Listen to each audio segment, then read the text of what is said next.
आकांक्षा, आपको पता है कि दुल्हा को बारात में घोड़ी पे क्यों बिठाते हैं? नहीं, क्यों बिठाते हैं? इसलिए क्योंकि उसको आखिरी मौका दिया जाता है कि वो भाग जाए। रबिया, आई थिंक जोक ठीक ही था, but I think you should not do comedy. Let's leave it to the professionals. आज हम बात कर रहे हैं, आओ बात करें कि इस प्रोग्राम में कॉमेडी के ऊपर, और इस प्रोग्राम के ज़रिए हम इंडिया और पाकिस्तान के कॉमन ग्राउंड पे जो मुद्दे हैं उन पर बात करते हैं. और आज हमारे साथ इंडिया से हैं, यूपी से रवि गुप्ता. और तुम्हारी तरह वो जोक्स नहीं मारते क्योंकि उनके यूट्यूब पर बहुत सारे व्यूज़ हैं और लोग उनको बहुत पसंद करते हैं. पाकिस्तान से हमारे साथ जुड़े हैं ताबिश हाशमी। ताबिश पाकिस्तान के top most stand up comedians में से एक हैं और आज हमें वो ज्वाइन कर रहे हैं कनाडा से। थैंक यू बोथ, आप दोनों को वेलकम हमारे प्रोग्राम आओ बात करें में। और हम शुरुआत करेंगे ताबिश से। तो मेरा पहला सवाल ताबिश से है। ताबिश, कैसी चल रही है कनाडा की ठंड में कॉमेडी? सीटें वीटें गर्म है या कुछ प्रॉब्लम हो रही है? सबसे पहले तो सबको आदाब, बहुत बहुत शुक्रिया कि आप लोगों ने मुझे यहाँ सुबह सुबह उठा के बुला लिया। लेकिन हाँ, कनाडा में बहुत सर्दी है और मैं कोशिश कर रहा हूँ कि मैं अपने जोक से इसमें इजाफा ना करूँ, तो I am keeping it hot. और सीट बहरहाल अभी गर्म नहीं है, थोड़ी थोड़ी ठंडी है, मगर मैं ड्यूरिंग दिस इंटरव्यू कर लूंगा गर्म उसे। जी. और रवि, आपसे पूछना चाहते हैं, अभी रबिया इतना घटिया जोक उन्होंने मारा, और मैं बस ये जानना चाहती हूँ कि इंडिया में जो है ना, डॉक्टर इंजीनियर बनाना चाहते हैं हमारे माँ बाप हमको, लेकिन आप बन गए हैं स्टैंड अप कॉमेडियन. तो ये कैसे हुआ है? थोड़ा सा जर्नी बताइए अपने बारे में. मैं बकायदा बहुत पढ़ाई कर ली मैंने, और 18 साल में पढ़ता चला गया, इंजीनियरिंग की, फिर एमबीए भी कर लिया, फिर नौकरी भी की, 15 साल नौकरी की, और ऐसी फील्ड में की जिसके बारे में कभी पढ़ाई नहीं की. मतलब इंजीनियरिंग इलेक्ट्रॉनिक्स में की है, एमबीए मैंने मार्केटिंग में किया है, जॉब मैंने 15 साल सप्लाई चेन की फील्ड में की है. तो ये सब करने के बाद मैंने रियलाइज किया कि जो ह्यूमर है, ये कॉमेडी है, जो मैं किस्से कहानियां फ्री में सुना रहा हूँ लोगों को, इसको मैं कमर्शियल भी कर सकता हूँ. तो जो काम मैं बेसिकली गली मोहल्ले में फ्री ऑफ कॉस्ट कर रहा था, उसको जब एक बार मैंने स्टेज पे किया तो लोगों ने पैसे फेंकना शुरू कर दिए. वाह. या फेंकना नहीं शुरू कर दिया, मतलब ये तो गलत टर्म लगेगी थोड़ा सा, मैं ऐसा नहीं कर रहा था कुछ. उन्होंने देना शुरू कर दिए पैसे. तो जब उन्होंने देना शुरू कर दिए तो मैंने कहा कि क्या फायदा, इतने लोग इंजीनियरिंग कर करके निकल रहे हैं, रोज हर साल हजारों लोग निकलते हैं इंजीनियरिंग कर करके. अब इतना तो कुछ प्रोजेक्ट बन भी नहीं रहे मुल्क में कि इतने इंजीनियर्स लगे उस पे. तो कुछ ऐसा करना था कि जिससे मतलब ज्यादा पैसे, अच्छा इसमें काम में बहुत पैसे, सच्ची बात ये, और कोई ऐसा तो हो नहीं रहा कि मुल्क बदल रहा हूँ. तो बेसिकली ये काम पैसों के लिए कर रहा हूँ, और बहुत अच्छे मिलते हैं इसलिए करते हैं. भाई, इंजीनियर को कहाँ मिलते हैं पैसे, आप बताएं. आपने कोई इंजीनियर अमीर आदमी देखे? नहीं, अमीर आदमी तो रवि भी नहीं है रवि? वो इंजीनियर भी हाँ, नहीं ये होंगे. मैं बोलता तो हूँ, लेकिन अब ऐसे बोलोगी तो फिर ठीक नहीं लग रहा मुझे. सुनने में नहीं अच्छा लगता. नहीं, अमीर दिल की अमीरी है, लेकिन आप भी इंजीनियर ही रहे हैं. हाँ, नहीं नहीं, ये सब इनकम टैक्स वगैरह सब बचे रहे. ठीक है, गरीब हूँ मैं, बहुत ज्यादा दिक्कत है, खाने का मामला मैं नहीं है. मैं गरीब हूँ. रवि, लेकिन कैसे सोचा कॉमेडी? कैसे सोचा इस तरह के माहौल में जब पेरेंट्स की बहुत सारी एक्सपेक्टेशंस होती हैं? आपने कैसे सोचा कि आपको कॉमेडियन बनना है? ये किसके लिए सवाल है, मेरे लिए? आपके लिए, आपके लिए. अच्छा, मैंने यार कॉमेडियन बनने का ऐसा कभी प्लान था नहीं दिमाग में. मैं जो है, मैंने फाइन आर्ट्स किया, वो भी घर से लड़ाई झगड़ा करके. मेरे आर्ट्स में इंटरेस्ट था, पापा का मन था कि सीए वगैरह कुछ कर ले, ढंग का काम कर ले. बट फिर मैंने बीएचयू से ग्रेजुएशन किया 4 साल मैंने. उसके बाद फिर मैंने 3-4 साल जॉब किया और कर रहा था. बट मुझे हमेशा अंदर से लगता था कि मेरे अंदर एक ह्यूमर वाला जो कीड़ा है वो है, दोस्तों के बीच हमेशा थोड़ा सा माहौल बना के रखता था. तो वो जब तक जॉब कर रहा था हमेशा कंफ्यूज रहता था कि कुछ और करना है, क्या करना है. फिर कुछ स्टैंड अप कॉमेडियंस थे, देखे जो अच्छा कर रहे हैं, उनको देख के लगा कि ये किया जा सकता है. तब तक मैं बहुत कंफ्यूज था कि मैं रेडियो जॉकी बन सकता हूँ या क्या करूँ, थिएटर कर लूँ. बट सब बहुत घटिया. थिएटर वगैरह किया था मैंने कॉलेज में, बहुत गंदा एक्टर हूँ मैं.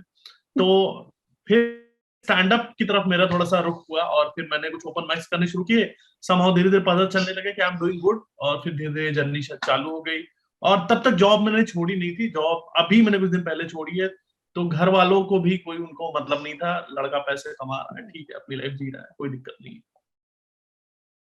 और तुम मेरे से पूछ रही थी रवि के बारे में. रवि यूपी से हैं. हाँ, मैं ये पूछना चाह रही थी रवि कि यूपी से इतना कंटेंट कैसे आता है? आपके हर टॉक शो में या आपके हर स्टैंड अप कॉमेडी शो में यूपी का बहुत जिक्र है, तो हम as being a Pakistani I want to know that कैसे आता है इतना कंटेंट वहां से? देखो, यूपी जो जगह है, जैसे आपने अभी कुछ देर पहले बात करी थी यूपी के बारे में, कुछ तमंचे वाली चीजें, तो वहाँ वो चीजें हैं। मतलब वहाँ जो है तमंचा दिखा के सामने वाले का तमंचा लूट ले रहे हैं लोग, गन। और वो कहानी ऐसे तो स्टूडियोटाइप किया गया, इतनी चीजें नहीं, बट ये चीजें हैं कहीं ना कहीं। लोग ना बड़े मस्त हैं यूपी में ना। और स्पेशली फिर मैंने ग्रेजुएशन बनारस से किया, तो बनारस एक बड़ी अमेजिंग जगह है जहाँ हर आदमी राजा है, हर आदमी एटीट्यूड में ही घूम रहा है वहां। कोई नहीं, मतलब हर छोटा बड़ा आदमी, छोटा कोई है ही नहीं वहां पे। हर आदमी अपने में तो बड़ा ही है कि पान वाले से भी ना तुम 2 मिनट बात करोगे तो लगेगा मैंने कहाँ का ज्ञान सोख लिया इससे ज्यादा। तो वो जगह बड़ी अतरंगी है, और वहां पर आपको हर जगह कंटेंट जो है मिलते रहेंगे। तो ऐसी ऐसी चीजें, पान वाले के पास ही गया मैंने, मेरा जो बहुत पहले वायरल हुआ था कि मैं बोला कि भैया पान लगा दो, उसने बोला कौन सा पान लगाए, मैंने बोला मीठा पान लगा दो। बोला कितना मीठा, मैंने बोला फुल मीठा कर दो। बोला रसगुल्ला डाल दे क्या इसमें। तो वहां पे चीजें इतनी चल रही हैं हर जगह, आपको एफर्ट ज्यादा मानना ही नहीं पड़ता, आप बस वहां की चीजें नोट कर लो और आपका जोक में कन्वर्ट हो जाता है। तो वो फ्लेवर वहां से हूं मैं। और मुझे लगता है कि जो इंसान कहीं पर भी ट्रेवल कर रहा है, अगर घूम रहा है, तो एक इंसान का जो जो वो पूरा इंसान अपना जो कल्चर अगर लेके चलता है, तो वही तो चीजें हैं जो जिसके बारे में और लोगों को पता चलती है कि ये वहां से आया है और वो वहां की क्या बात होगी। तो दैट्स व्हाई यूपी मस्त है। और ताबिश, आप भी कराची वाले हैं, आप भी कम नहीं है। अब ऐसा है कि जो रवि ने कहा वो मैं उसके बारे में कहूंगा सेम एज अबव। वो अक्सर ऐसा फॉर्म में लिखते हैं ना, ऊपर एक एड्रेस मांगते हैं आपका करंट एड्रेस और उसका परमानेंट एड्रेस, उसमें आप सेम एज अबव लिख देते हो। तो जो अभी इसने रवि ने कहा एग्जैक्टली कराची की भी यही स्टोरी है। क्योंकि ज्यादातर लोग कराची में, मैं हमारी पूरी फैमिली यूपी से माइग्रेट करके पाकिस्तान आई है, और क्योंकि इतने सारे लोग यूपी से माइग्रेट करके कराची आए हैं तो ज्यादातर कराची की भी स्टोरीज और यही कॉमनैलिटीज की हम बात कर रहे थे कि एग्जैक्टली ऐसा ही है। कराची में भी आप पान की दुकान पे खड़े हो, फॉर एग्जांपल ये कम्युनल वॉशरूम्स होते हैं रोड के ऊपर, तो वहां पर अब पान वाले हर कोई कॉन्वर्सेशन स्ट्राइक करने के लिए रेडी बैठा होता है। अब कम्युनल वॉशरूम में मैं एक बार गया, मैंने कहा हाँ भाई क्या हिसाब है, कहने लगा भाई छोटा 10 का, बड़ा 5 का, बड़ा 20 का। तो मैंने कहा छोटा करना है, तो कहने लगा कितना छोटा। तो इस तरह के आपको पता है हर जगह आपको मिलेंगे। कुछ लोग ये चीजें माइंड कर जाएंगे, मगर as a stand up comedian मैं ये कहता हूँ अक्सर कि हम एक स्पंज की तरह होते हैं।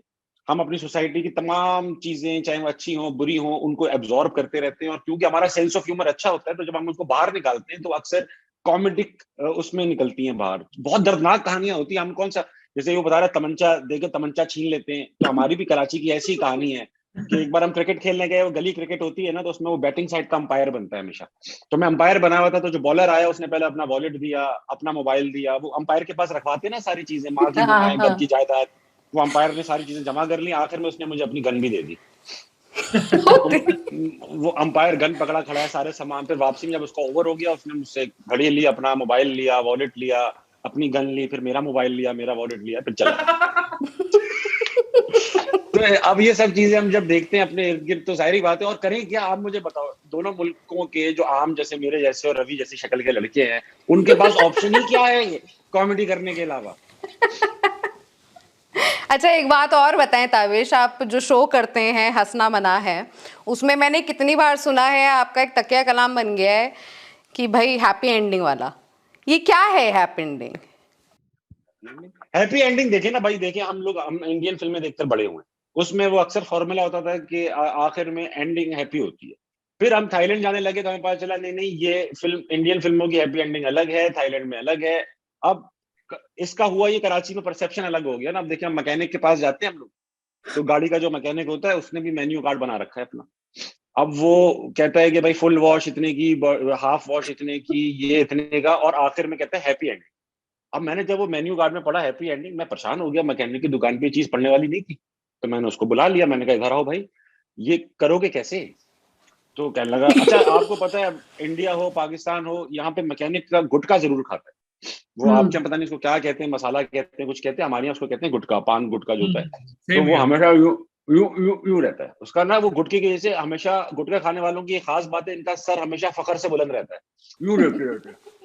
तो नीचे देखें, गुटखा गिर जाएगा। तो वो आपको कहता है भाई सर हैप्पी एंडिंग को ऐसी खास चीज नहीं है, बस गाड़ी को ऊपर करते हैं, नीचे से तेल लगा देते हैं, इस तरह की कॉन्वर्स। तो ये इस तरह के है। और बाकी कोई ऐसा इसमें कोई भाई डबल मीनिंग वाली बात मेरे दिमाग में आया तो था कि तुम स्टार्टिंग में बोले कि हैप्पी एंडिंग थाईलैंड, फिर जब बोला कि ये गुटखा वाला दे रहा है तो मेरा जाने का मन अब नहीं रहा है। हाँ हाँ हाँ। रवि, मैं आपसे पूछना चाहूंगी कि जैसे हमने देखा कि पैंडेमिक में लोगों की या तो डाइवोर्सेस हो रही थी या फिर आबादी बढ़ रही थी, बच्चे हो रहे थे, तो इंडिया में स्टैंड अप कॉमेडी का एक बूम था। फिर उसके बाद लोग डिजिटल कंटेंट कंज्यूम करना शुरू कर दिया उन्होंने। तो आप मुझे ये बताएं कि कंटेंट के हवाले से अभी इंडिया में क्या सीन है? देखिए, पहले तो पैंडेमिक की बात अगर मैं करूं, जब पैंडेमिक आया तो जो जॉब मैंने छोड़ी थी वो मैंने फिर पकड़ी, ठीक है। उसी कंपनी में मैंने जॉब पकड़ी, ठीक है। और फिर उनसे गिड़गिड़ाया कि भाई देखो, ऐसे गिले शिकवे तो होते रहेंगे, तुम्हारे लिए मैं काम आऊंगा ही अभी, और तुमको भी जरूरत है। फिर वापस किया। पैंडेमिक जाते ही फिर मेरे अंदर एटीट्यूड आ गया, अब अगले पैंडेमिक में फिर जाऊंगा मैं, वो देखेंगे, वो अपनी चीजें। कॉमेडी का हालात थोड़ा ऐसे था कि जैसे सारी चीजें डिजिटल हो गई थी वैसे कॉमेडी भी डिजिटल हो गई, बट डेफिनेटली जैसे सब में डाउनफॉल आया था तो वैसे हमारा धंधा भी डाउन हो गया था। और उस टाइम तक मेरा कुछ खास काम चल भी नहीं रहा था, दैट्स वाई ये सारी चीजें। मेरा गेम शुरू हुआ था पैंडेमिक के बाद। एक वीडियो वायरल हुआ, कल की चिंता नहीं करता, वो पैंडेमिक के जस्ट बाद हुआ था। तब तक मेरी गुर्बत वाली जिंदगी चल ही रही थी और मैं हर वो चीज करने के लिए तैयार था जिससे पैसे आ सके। लूट मार कर नहीं सकता था क्योंकि लोग घर से बाहर निकल नहीं रहे थे, तो घर पे ही मैंने जॉब का ही एक तरीका ढूंढा और तभी मैंने जॉब करी। पैंडेमिक में हालत सबकी खराब थी, मेरे ख्याल से कॉमेडी भी जो है थोड़ी डाउन हो गई थी। और जो कॉमेडियंस जो जिनका अच्छा चल रहा था वो थोड़ा आराम ले रहे थे, और जिनका चल ही नहीं रहा था वो खुश हो रहे थे कि चलो इनका भी नहीं चल रहा है, बहुत बढ़िया। सही। लेकिन ताबिश, आपने उल्टा किया, आप डिजिटल से टीवी पे मूव हुए इस दौरान। और मैं जानना चाहती हूँ कि पाकिस्तान में मेरे को क्यूरियोसिटी इस बात की है कि इंडिया में तो बहुत ऑडियंस है टीवी पर कॉमेडी की, पाकिस्तान में क्या है, रिस्पॉन्स कैसा मिलता है? अच्छा, एक तो मेरा उल्टा दो तरीके से उल्टा हुआ। ऐसा तो कि मैं अपना जो मेरा जो रीजन फॉर माय फेम है वो टू बी ऑनेस्ट मेरा डिजिटल शो था जिसमें मैं इंटरव्यूज करता था।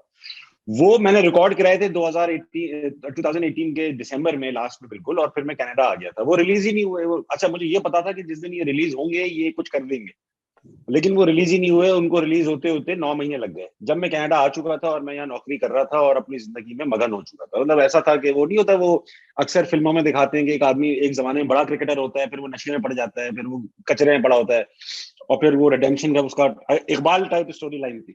तो मैं वो बेसिकली कनाडा में आके ना, गुर्बत तो नहीं थी मगर नौकरी पेशा था, कर रहा था काम। एकदम से वो शो वहां रिलीज हो गया पाकिस्तान में, और मैं यहाँ पे तो वही नल्ला था, लेकिन पाकिस्तान में मैं हिट हो गया था। तो फिर वो उन्होंने कहा कि नहीं अब इतना हिट हो गए तो आप सीजन 2 भी कीजिए। सीजन 2 मैंने वहां एक हफ्ते के लिए पाकिस्तान गया, मैं सीजन 2 पूरा रिकॉर्ड कराया मैराथन, और फिर वापस आ गया। वो और ज्यादा हिट हो गया। अब बाय दिस टाइम कोविड था, लोग घर पे बैठे हुए थे, तो वो बहुत देख रहे थे उस शो को। अब वो इतना देख रहे थे कि वो वहां का सबसे टॉप डिजिटल शो बन गया। और वो उसकी जो 2-3 एपिसोड्स थी वो लॉन्गेस्ट ट्रेंडिंग एपिसोड्स थी यूट्यूब पे, नंबर 1। तो मुझे कोविड ने अमीर किया बेसिकली। उसके बाद फिर जब कोविड हो गया और मैंने दोबारा पाकिस्तान गया, मैंने एड्स किए, दोबारा ये शो किया। इसके 3 सीजन रिकॉर्ड हो गए। अब जो था, मुझे लगने लगा कि यार व्हाट्स नेक्स्ट, मैं दोबारा सीजन 4 करूंगा तो या फेल होना शुरू हो जाएगा। लॉ ऑफ डिमिनिशिंग रिटर्न्स जो एक इकोनॉमिक्स की टर्म है वो इस पे अप्लाई होना शुरू हो गई थी। मैं बीच बीच में हिंट्स देता रहूंगा कि मैंने पढ़ाई की हुई है। तो अब हुआ कि अब ये सब कुछ हो गया, तो फिर अब टीवी वालों ने कहा कि यार जाहिर बात है, जब किसी मुल्क का मीडिया होता है ना और एक शो बहुत ज्यादा हिट होने लगा, खबरों में आने लगा, इसके ऊपर कंट्रोवर्सीज बनने लगी, बात होने लगी, तो उन्होंने कहा यार इस बंदे को घेर लेते हैं। तो उन्होंने मुझे घेर लिया। अब हुआ ये कि जब वो टीवी की ऑफर की, तो आपको मना करने का एक तरीका होता है। आप बहुत ज्यादा पैसे मांगते हैं, आप बहुत ज्यादा चीजें मांग लेते हैं, तो वो कहते हैं नहीं भाई चल आपका इतना बनता ही नहीं है, आपको नहीं लेंगे। लेकिन उन्होंने कहा हमें कबूल है। अब बताइए, अपने दिल पे हाथ रख के कि जब आपकी इतनी बड़ी बड़ी शर्तें कोई कबूल कर ले तो आप क्या मना कर देंगे उसको? मैंने बिल्कुल मना नहीं किया, और मैंने इसको चैलेंज लिया कि यार टीवी लोग नहीं देख रहे हैं, डिजिटल की तरफ आ रहे हैं, अगर मैं टीवी पे कुछ ऐसा कर दूं कि वापस थोड़ा सा ऑडियंस टीवी की तरफ आना शुरू हो जाए तो मेरा क्या जाता है?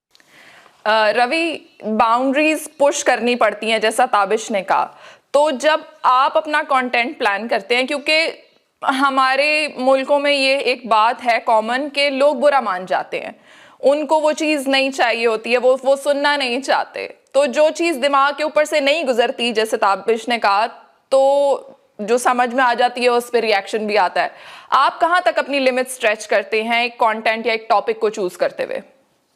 देखिए, एक समय आने के बाद मैंने बुरा मानने वाले के ऊपर बुरा मानना छोड़ दिया, क्योंकि क्या बात क्योंकि इसका कोई सोल्यूशन नहीं है। ये आदमी इतना सेंसिटिव है कि अगर आप सिर्फ ऐसे ऐसे कॉमेडियंस हैं जिन्होंने कोई ऐसी बात नहीं करी, चलो पॉलिटिकल या कुछ कंट्रोवर्सी हो गई वो अलग चीज है, पर अगर आप सिर्फ अपने जूतों की बात कर रहे हो तो उस पर बुरा मान, तुम्हारा फेवरेट ब्रांड है और मैं मान लो मजाक उड़ा रहा हूँ, कॉमेडी कोई तो चीज करोगे, तो ऐसा कोई कहीं पर भी दुनिया में कोई कंटेंट नहीं है जो किसी न किसी को ऑफेंड ना करता हो। और देखिए, कॉमेडी का एक जो फॉर्मेट है वो कहीं ना कहीं मजाक बनाना, मजाक उड़ाना ही है। कहीं ना कहीं आप जो है कुछ ना कुछ वो करके ही बता रहा, आप किसी को अप्रिशिएट करके कॉमेडी नहीं कर सकते। कुछ स्पॉन्टेनियस करते हैं, why don't we give them a situation? अगर आप आपस में कुछ स्पॉन्टेनिटी में बात करें। बिल्कुल। और रवि भाई आप देख रहे हो आर्टिस्ट किस तरह एक्सप्लॉइट होता है, हम इस काम पे यूजुअली पैसे लेते हैं। इसके लिए हम तैयार नहीं थे, पॉलिटिक्स पे बात कर लो, चलो ठीक है। देखिए, इसके लिए तो अरे हम सब कुछ स्पॉन्टेनियस ही करते हैं, उस काम का तो हम पैसा ले रहे, ठीक है रवि भाई। देखिए, आपकी सीट ठंडी, आप फ्रीज हो रहे थे, तो हमने सोचा कि थोड़ी सी गर्मी लाई जाए प्रोग्राम में। रवि, आपने पान के ढाबे का जिक्र किया, पान का जिक्र किया। लेट्स सपोज आप दोनों एक पान के ढाबे पे खड़े हुए हैं और आप दोनों ने एक दूसरे को इंट्रोड्यूस करना है एक दूसरे से, लेकिन अपने सिटी का नाम नहीं बताना और लंबी लंबी फेंक के बताना है कि आप कहां से हैं। स्टार्ट करते हैं रवि से। हाँ तो भाई, मैं ताबिश भाई के साथ हूँ, और देखिए हमारी नवाबी के किस्से तो बहुत सही हैं, आपको तो पता ही होगा। आपकी जो पान की दुकान है तो हम कब तक खरीद सकते हैं, पर अभी हमको एक सिगरेट चाहिए। सिगरेट मैं पीता भी नहीं हूँ, इनको चाहिए। हाँ, माचिस मुझे दे दो। और ताबिश भाई बताएंगे। अरे पान की दुकान पर डिस्कशन करने थे, पहले हमें कॉमनैलिटीज देखने थे पान की दुकान पे, कि इंडिया की पान की दुकान भी वैसी है जैसे हमारी है। भैया एक बात बताएं रवि, आपके पान वाला जो है जब वो पान बनाता है, हमारा पान वाला जब पान बनाता है तो वो जो उसका काउंटर बना होता है ना, पान की दुकान पे चीजें रखी होती हैं, तो वो रैंडमली चीजें उठा रहा होता है बगैर देखे। रवि भाई आपको समझ में आता है पान वाला बगैर लिखे खाता याद कैसे रखता होगा? इसको कैसे पता है मेरे 2 पान लिख ले और मेरा वाला पान बना दे? इसको पता होता है, सब पूरे मोहल्ले का इसको पता होता है मेरा वाला पान बना दे। या अगर कोई आदमी प्रॉक्सी भी बेचता है कि जा बाबू के पास जा और बोल जमशेद भाई का पान बना दे, तो वो जमशेद भाई का पान उसे याद होता है। ये कैसे करते हैं सब? यूपी में पान वाले इसलिए पान का खाता याद रखे क्योंकि उनको अपनी दुकान नहीं जलवानी। ओहो। और रवि, तो आप तो बड़ी बड़ी जगहों, प्रतापगढ़ वगैरह से आते हैं, तो seriously anyway I think we can talk about. मैं पान वाले की दुकान के पास गया था, मैंने बोला भाई पान में थोड़ा चूना लगा देना। बोला कि हमारे पास तो कम हो गया, अब सरकार तो लगा ही रही इतना सारा। ताबिश, आपका क्या ख्याल है चूने के बारे में? हमारी सरकार जो है वो अब इतनी वो हो चुकी है केयर फ्री, क्या वो चूना भी नहीं लगाते। वो कहते हैं क्या यार, ऐसी वो मुंह पे बोल देते चलो बेवकूफ बनो, हम बन जाते। ऐसे चूना वूना नहीं लगवाते हम लोग, इतना हमारा खुला है, यूज्ड टू हो गए हैं। हाँ, वो कहते हैं भाई आपको बेवकूफ बना रहे हैं, हम कहते हैं ठीक। ऐसा मुंह पे कह देते हैं, हम आउट इन द ओपन। अब ऐसा नहीं कि दिल में रख ली बात, ऐसे नहीं, बस मुंह पे कह दो। मुंह पे ही कहनी चाहिए। रवि, कौन सा ऐसा पाकिस्तानी कॉमेडियन है जिसको आप देखते हैं, फॉलो करते हैं, या जिसने आपको कभी हंसने पर मजबूर कर दिया? देखिए, अभी तो भाई का ही शो देखा, हंसना बनाया, मुझे बड़े मजा आया है, काफी बढ़िया तरीके से, और एकदम चमचमाते हुए जो है। ये अभी यहाँ सिकुड़े बैठे हैं पर वहां एकदम माहौल बना के रखते हैं। और मुझे फ्रेम छोटा है, फ्रेम छोटा है। हाँ, पाकिस्तान में मुझे लग रहा है कि अभी इंडिया जैसा stand up scene, stand up comedians उतने ज्यादा उस तरह से नहीं पॉपुलर हो रहे हैं, या नहीं हो पा रहा सीन वहां पे बन पा रहा। बट अगर मैं कुछ मेरे फेवरेट की बात करूं, मुझे मोइन अख्तर साहब बड़े बड़े पसंद जो है मैंने एक रैंडमली ही जो है बीच में उनका ऐसा इंटरव्यू देखने को मुझे लगा, बहुत सीरियस कोई इंटरव्यू चल रहा है। तो मैं पहले जब ड्राइंग काम करता था, जॉब करता था, तो मैं ऐसे इंटरव्यू सुनता रहता था। तो उनका इंटरव्यू मैंने शुरू किया सुनना, और मुझे लगा कोई बड़ा जहीन सा आदमी बड़ी बातें कर रहा है, पर बाद में धीरे धीरे पता चला कि यार वो सटायर है। वो इतना बढ़िया सटायर, इतना सटल तरीके से उस लेवल की राइटिंग जो मकसूद साहब साथ में बैठ के लिखते थे, और सारा लिखा उनका होता था और वो करते थे, और एक एक कैरेक्टर जो है अलग से निकल के आना, वो आदमी आप डाउट में रहोगे कि ये सही सही में बंदा है, ये सही में बंदा है। सो वो मैं बहुत इंप्रेस रहा हूँ उस राइटिंग से, उस क्राफ्ट से, और जो वो करके चले गए। मुझे लगता है कि उस लेवल का इंटेलिजेंट ह्यूमर जो है अभी तक मैंने और कहीं पर भी नहीं देखा न सुना है। जी। और ताबिश, आप किनको फॉलो करते हैं इंडिया से? मुझे एक तो इंडिया की स्टैंड अप कॉमेडी हम सबको ही पसंद है। ऐसा लगता है कि बस ये हमारी आवाजें जो उस मुल्क से निकल रही हैं इतनी। हाँ, तो क्योंकि हम नहीं कर सकते, तो हमें इनको देखकर, हम नहीं कर सकते का मतलब ये है कि हम अभी भी थोड़े ज्यादा सेंसिटिव है। इंडिया में भी होंगे आई एम श्योर ज्यादा सेंसिटिव लोग, मगर वहां पर जो नहीं है सेंसिटिव वो भी इतने ज्यादा हैं कि एक बड़ी मार्केट है हमारे यहाँ, क्योंकि छोटी पॉपुलेशन है, तो सेंसिटिव लोग इतने, हमारी ऑडियंस छोटी हो जाती है, वो लोग जो हमें बर्दाश्त कर पाते हैं। तो उस डर की वजह से हम बहुत सारी चीजें जो हमारे इंडिया के भाई कर पाते हैं, हमारे पेटी भाई जो है ना इंडिया में, वो कर पाते हैं, तो हमें खुशी होती है कि यार ये हम करना चाहते हैं, मगर वो मेरे भाई के मुंह से निकल गया। तो मुझे अभिषेक अभिमन्यु बहुत अच्छा लगता है। मुझे जाकिर, जाहिर बात है हम सबको अच्छे लगते हैं। तो ये दोनों तो मुझे बहुत अच्छे लगते हैं भाई। और ताबिश से मैं थोड़ा सा अलग सवाल पूछना चाहती हूँ लास्ट में, कि पाकिस्तान में जो कॉमेडी सीन है उसमें ज्यादातर मैंने देखा है कि आदमी होते हैं, औरतें बहुत कम है, लड़कियां बहुत कम है। ऐसा तो नहीं है, रबिया अच्छी कॉमेडी नहीं करती, लेकिन लड़कियां फनी होती हैं। इसीलिए क्योंकि बगल में कोई डीमोरलाइज करने वाला बैठा। नहीं नहीं नहीं नहीं नहीं, मैं पूछना चाहती हूँ ताबिश से कि क्या कोशिशें लड़कियां कर सकती हैं कि इस सीन में भी वो अपनी पहचान बनाए? अच्छा, ये तो सब कुछ इवॉल्व होना पड़ेगा। मैं आपको एक बात बताता हूँ, इंडिया में भी ऐसा नहीं है कि मेजोरिटी लड़कियों की है या 50% है ना, ठीक है, कम ही है। दुनिया में ऐसा है, दुनिया में कम है। तो होता क्या है कि वो इंडिया पाकिस्तान की स्पेशली मैं बात करूंगा, क्योंकि जब हमारे यहाँ एक मोमेंटम चला आ रहा है कि जब लड़कियों को खास तौर पे कहा जाता था कि लड़कियां ज्यादा हंसती नहीं है, बेटा लड़कियों का काम नहीं हंसना, लड़कियां नहीं इतना खिलखिलाती, ये बचपन से सुनती आ रही होंगी बहुत सारी लड़कियां। तो ये एक मोमेंटम चला आ रहा है। तो वो क्या है कि उनकी जो क्रिएटिव वो थी ना, वो उन्होंने एक्सप्लोर ज्यादा नहीं की, अब करना शुरू किया। अब लड़कियों ने इवॉल्व होना शुरू किया है, कॉमेडी करने आई हैं एटलीस्ट स्टैंड अप। पहले तो ये टैबू था, अलाउड ही नहीं था कि लड़कियां पहले हंस नहीं सकती, तो हंसा कैसे सकती है ये लड़की। तो वो जनाबे अली, वो एक मोमेंटम चला रहा है। तो अब इवेंचुअली कुछ लड़कियां हैं, मैं नाम लूंगा, नतालिया है लड़की, नतालिया गुल है, वो अच्छी, वो कॉमेडी कर रही है, उसको देखकर बहुत सारी लड़कियां और भी हैं, फातिमा है, ये वो सब बहुत सारी हैं। लेकिन अब क्या है कि वो थोड़ा सा ऐसा है कि लड़के अभी भी, क्योंकि लड़के तो बचपन से कर सकते हैं ना, अलाउड होता है, हंसो खेलो, अरे मेरा लड़का है ये तो अभी शरारती है, इसकी शादी हो जाएगी ठीक हो जाएगा, तो वो तो कर रहा है बचपन से। मगर लड़कियों के ऊपर तो पाबंदियां थी, तो अब वो हल्की हल्की होना शुरू हुई हैं, तो अभी आई है। अब नेक्स्ट 5-6 ईयर्स आप देखेंगे कि पाकिस्तान में भी बहुत सारी लड़कियां होंगी जो स्टैंड अप कॉमेडी कर रही होंगी। और मेरी जिम्मेदारी है, मैं as a senior comedian, Akbar Chaudhary है senior comedian, we will make sure, हमें करना भी है और करेंगे भी कि हम ज्यादा लेकर आए सामने और कोच भी करें। हाँ, ये बिल्कुल बहुत अच्छी कंस्ट्रक्टिव बात आप कर रहे हैं, और बहुत जरूरत है मेंटर्स की इस फील्ड में भी। आप दोनों ने आज हमें बहुत हंसाया है, ताबिश और रवि, बहुत बहुत शुक्रिया। निकालिए फिर पैसे निकालिए, पैसे दुआएं नहीं, बहुत बहुत शुक्रिया आप दोनों ने। आज रवि इतनी लेट हैं, इंडिया में रात में बात कर रहे हैं, ताबिश बहुत सुबह सुबह बात कर रहे हैं कनाडा में, और दोनों जगह बहुत अच्छा जाड़ा चल रहा है इस समय। सो बहुत शुक्रिया। Thank you so much for inviting. मुझे भी काफी मजा आया बात करके, अपने दिल की बातें, कोई बात नहीं करता, कॉमेडियन अकेले होते हैं बहुत ज्यादा लाइफ में, तो आप लोगों की वजह से जो है आज थोड़ा ठीक लगा मुझे।